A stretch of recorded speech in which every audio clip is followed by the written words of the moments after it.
Good morning friends. आइए आज मैं और आप मिलकर सीखते हैं एक ऐसा कमांड जो बहुत काम का है और इस फॉर्मूले को हम कहते हैं काउंट कमांड। इसको समझने के पहले एक बार इस डेटाबेस को समझ लेते हैं। ये अग्रवाल स्टोर्स का एक दुकान है। उनके पास अगर आप देखेंगे तो इस तरह से उनकी दुकान में 516 आइटम है और वो अपने स्टोर को और बेहतर तरीके से मैनेज करने के लिए ये चाहते हैं कि उनको हर रोज जो सेल्स हुई है उसमें से उन आइटम के नंबर पता लग जाए जो उस दिन बिके हैं। यानी इन 516 आइटम में से कितने आइटम ऐसे हैं जो उस दिन बिके हुए हैं। गौर करने वाली बात है कि जो आइटम जिसका ऑर्डर भेजा हुआ है वो उनके पास नहीं है तो इसकी गिनती नहीं आनी चाहिए। वो आइटम जिसकी आज सेल नहीं हुई उसकी गिनती नहीं आनी चाहिए। कोई भी ऐसी चीज जिसकी बिक्री नहीं हुई उसका रिकॉर्ड इसमें होना चाहिए पर वो गिनती में नहीं आना चाहिए। इसे हम कर सकते हैं काउंट से। देखिए उसके पहले मैं आपको बता दूं कि ये वैसे भी आप एक्सेल में कर सकते हैं लेकिन उसमें थोड़ी सी दिक्कत होती है। आपने ये सेल सेलेक्ट किया, इसके बाद शिफ्ट और कंट्रोल दबा के डाउन एरो की जब आप दबाएंगे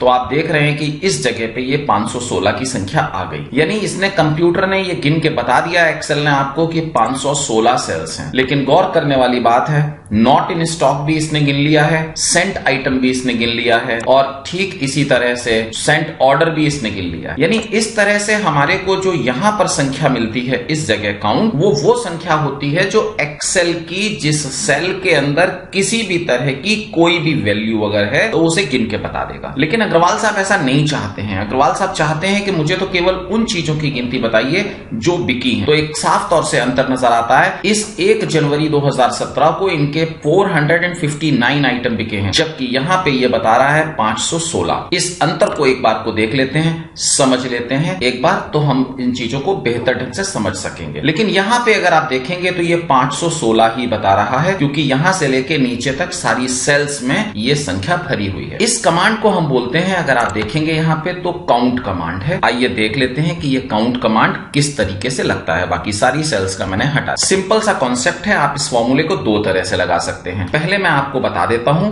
आसान तरीके से लगाना जिससे कि आपको कोई कंफ्यूजन ना हो। जब भी हम कोई फॉर्मूला एक्सेल में लगाते हैं तो हम यहां FX बटन पे जाते हैं, इस पे आप क्लिक कर दीजिए।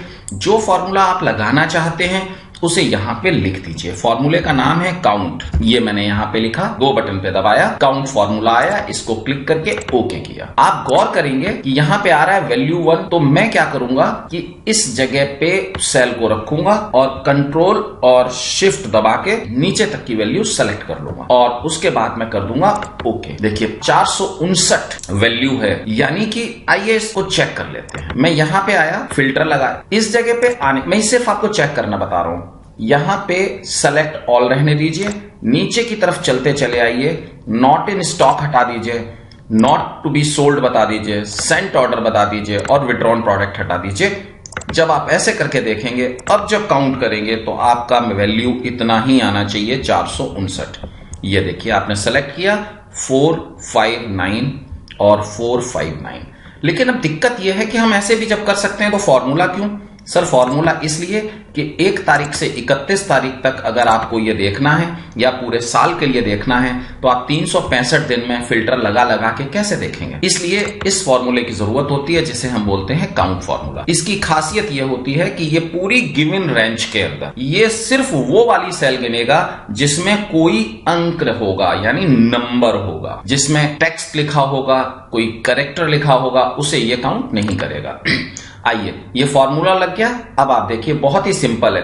अपने माउस को इस तरह से लेके आइए सेल पे, इसका आकार इस मोटे से प्लस की जगह पतला सा स्लिम ट्रिम सा प्लस बन जाएगा। इसको दबाइए, माउस का लेफ्ट बटन दबा के इसको ड्रैग कर दीजिए और यहां तक ले आइए आप 31 तक। देखिए इसको छोड़ते ही सारी वैल्यूज में आ जाएंगी। ये देखिए सारे दिन का वैल्यू आ गया। यानी अग्रवाल स्टोर्स को ये पता लग गया कि 1 तारीख को इनके 459 आइटम ऐसे थे इनकी दुकान से जो बिके, 2 जनवरी को 430 आइटम इनकी दुकान से बिके, 3 जनवरी को 455 आइटम बिके, 4 जनवरी को 457 आइटम बिके एंड सो ऑन। गौरतलब बात यह है कि अगर मैं 14 जनवरी की डेट में आऊं तो देखिए यहां पे पहला आइटम जो है आइटम नंबर 1 वो ब्लैंक सेल है। तो चूंकि इसमें कोई नंबर नहीं है इसलिए इसने इसको भी नहीं गिना है। अब दूसरा तरीका इसका यह है कि कोई भी फॉर्मूला मैं लगाता हूं तो इक्वल टू साइन के साथ लगाता हूं। मुझे लिखना है काउंट्स।